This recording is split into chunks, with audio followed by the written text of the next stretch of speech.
As far as reputation goes, Epic has been in something of a precarious position lately. Over the past year, they've just sort of garnered more and more of a negative reputation. The company's obviously seen something of a meteoric rise with the launch of Fortnite Battle Royale. Without question, the most popular and most financially successful game in the world right now. And from there, with the massive war chest they accrued from the money printing title, they launched the Epic Game Store, which has been met with mixed feedback. On one hand, some developers are certainly overjoyed about the prospect of getting money thrown at them, with exclusivity being a small price to pay for them. I still don't believe that AAA games remotely need to go this route, as they have all the funding they'll ever need, but for indie developers who struggle financially to keep the lights on and to keep roofs over their heads and don't have the backing of multi-billion-dollar corporations, I get why they might take such an offer. I get how beneficial that financial security might be.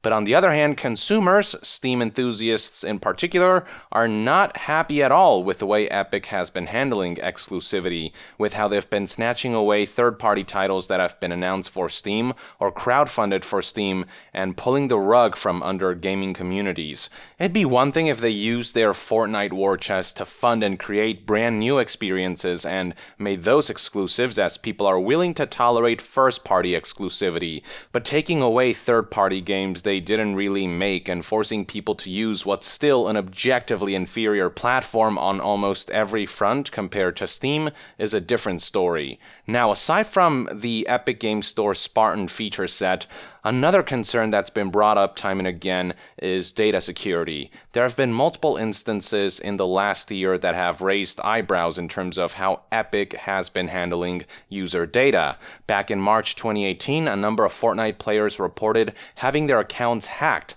resulting in fraudulent charges in the hundreds of dollars. More recently, back in January 2019, it was discovered that a major exploit in Fortnite's login system left all Fortnite players at the time, then totaling over 200 million people, vulnerable to hacks that would allow hackers to gain access to things like personal information that would allow them to take full control of these accounts and do things like make purchases and then send these bought in-game items off to other accounts. This was a vulnerability that was apparently open since at least 2018, according to website Checkpoint, before somebody noticed and reported it. And Checkpoint, for those who don't know, is the outlet that broke the news and also provided extensive details in regards to how this Fortnite security flaw worked. As they put it, quote, "By discovering a vulnerability found in some of Epic Games' subdomains, an XSS attack was permissible with the user merely needing to click on a link sent to them by the attacker. Once clicked, with no need even for them to enter any login credentials, their Fortnite username and password could immediately be captured by the attacker." Checkpoint Research informed Epic Games of this vulnerability, and a fix was responsibly deployed, ensuring their millions of players can continue their gameplay in a secure environment.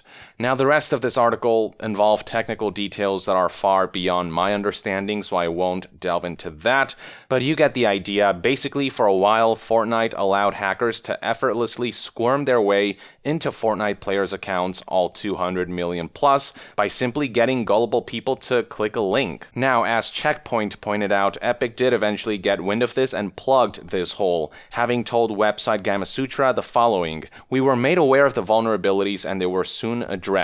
We thank Checkpoint for bringing this to our attention. As always, we encourage players to protect their accounts by not reusing passwords and using strong passwords, and not sharing account information with others."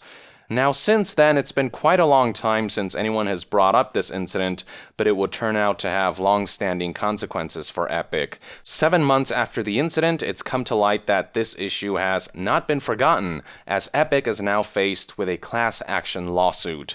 The following information was first reported by news outlet Polygon, which recently published an article on the matter. According to the article, the class action lawsuit was filed by Franklin D. Azar and Associates in U.S. District court in North Carolina. As part of their accusations, the group claimed that Epic not only failed to maintain adequate security measures, but also failed to notify users of the security breach in a timely manner.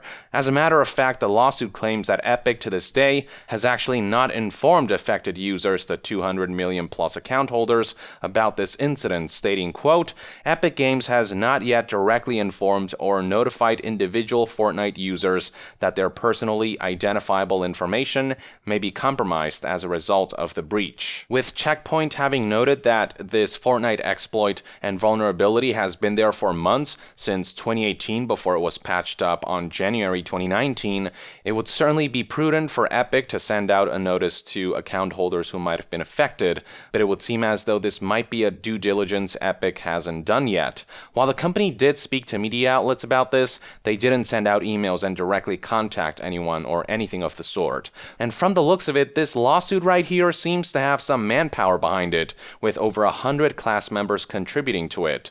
Finally, the Polygon article highlighted one more quote from the filing, stating that the plaintiff and anyone else affected by the breaches, quote, "have an ongoing interest in ensuring that their personally identifiable information is protected from past and future cybersecurity threats." Now, it's hard to say at this point how far along this lawsuit is, if things are just getting started or if they've actually made a lot of headway, and it's also hard to say how much ground this lawsuit has and whether it actually has a chance in hell going up against one of the most profitable multi-billion-dollar companies. Polygon did try to reach out to the law firm and Epic to see what either party had to say about all of this, but the former hasn't responded, and the latter declined to comment. But the lawsuit is underway seemingly, and I don't know about you, but leaving over 200 million accounts that contain private user information and payment information vulnerable for at least a few months certainly does seem like a good way to invite a lawsuit. Now, we don't know if this vulnerability has been exploited by a number of users. We don't know if extensive damage was done, how many people might have been affected by this, but still, that's 200 million accounts that were vulnerable for a while.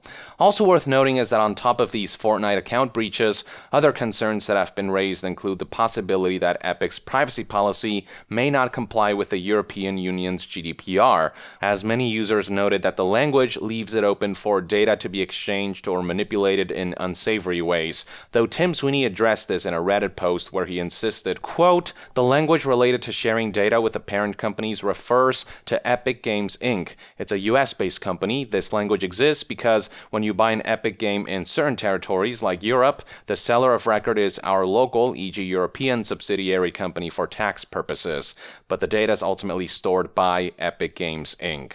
And then there was that one instance in which people discovered that the Epic Games Store accessed local Steam files without asking users for permission, about which Tim Sweeney admitted that, quote, "You guys are right that we ought to only access the local config.vdf file after the user chooses to import Steam Friends. The current implementation is a remnant left over from our rush to implement social features in the early days of Fortnite. It's actually my fault for pushing the publisher team to support it super quickly and then identifying that we had to change it. Since this issue came to the forefront, we are going to fix it." So the mass vulnerability and breach of Fortnite accounts, combined with what's being perceived as questionable ways Epic has been handling user data, it's all paved the road for further distrust from consumers. Now, there are a lot of claims and conspiracies floating around about Epic leaking data to the Chinese because of their association with Tencent. I have yet to see any tangible evidence on that front, so I'm not going to engage in that conversation. But Epic's definitely had some significant slip-ups over a relatively short period of time when it comes to securing user data, and it's not helped win over a crowd that's not particularly entranced with the company's business tactics. Do keep in mind, however, that Epic isn't unique in the way it's been breached or in the way it's left user accounts vulnerable. There's some news that actually broke yesterday about how Steam had some kind of vulnerability that may have left 96 million Windows users vulnerable to cyber attack. An article by Forbes explained it best, with the relevant portions reading as follows. What he found is known as a privilege escalation vulnerability, one that could allow an attacker with initially minimal user permissions to ultimately gain the same levels of access as the system admin, which means that threat actor could launch malware with those raised privileges, and that, risking an early pun, would be game over for the security and privacy of your user data. The full technical details can be found in the online disclosure, but simply put, it involves the Steam client service, which launches with full systems privileges on Windows. Kravitz found a way to modify the system registry so that the Steam service could be used to execute another application, malware for example, with the same elevated privileges. Also worth noting is that the hacker who discovered this vulnerability made multiple submissions in an attempt to privately inform Valve about this situation, but the hacker's submissions were all rejected and dismissed. Valve's reasoning was that in order to take advantage of this vulnerability, a hacker would need access to a user's PC and have breached it to begin with. Basically, it's not that Steam is acting as a backdoor for a computer to be hacked, but rather it's a means to allow hackers who have already breached a computer with Steam installed to launch malware with administrative privileges by using Steam as sort of a vehicle to further hack into the computer. So Steam essentially didn't make a security breach directly possible. It didn't initiate some kind of way for a hacker to breach into your computer, but if a hacker were to find a way to breach your computer, and if Steam were to be installed on your computer, that would make the situation worse, as Steam could be used for hackers to breach further in a lot easier, to give themselves administrative privileges.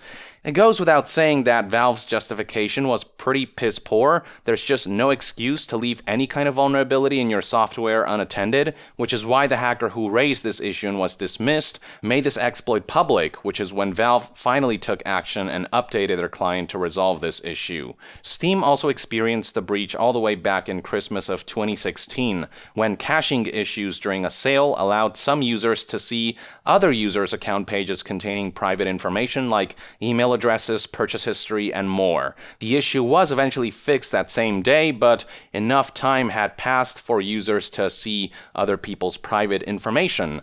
And then from there, it took Valve 3 months to finally contact affected users and point out that visible information from that accidental leak included email addresses, countries, purchase histories, the last 4 digits of an associated account's phone number, and the last 2 digits of credit cards. Fortunately, full credit card numbers and full phone numbers, as well as passwords and such, were not leaked. But still, this was a major lapse on Valve's part. So yeah, I just want to point out that the Epic Games Store isn't unique in terms of data breaches or slip-ups in user data management. Steam is also far from innocent on this front if you look at the platform's history.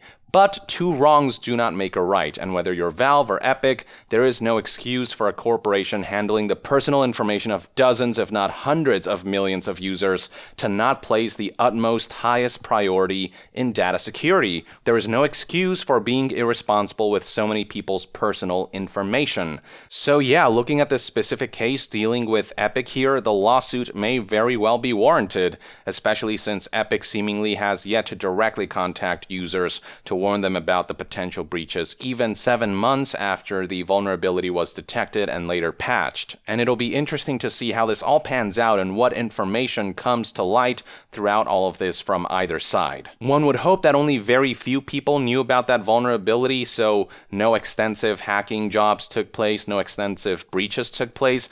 But you never know how many users might have been affected, so an investigation is certainly warranted. Anyway, that's all I have to say on the matter and everything you need to know about this class action lawsuit levied against Epic. I'd love to hear what your take is on this whole situation in the comments below. With that, I would like to end this news update and discussion video. Thank you for tuning in. To be further updated on all things gaming news, reviews, and discussions, stay tuned right here on Yong Yeah. I'll see you guys next time. Yong out.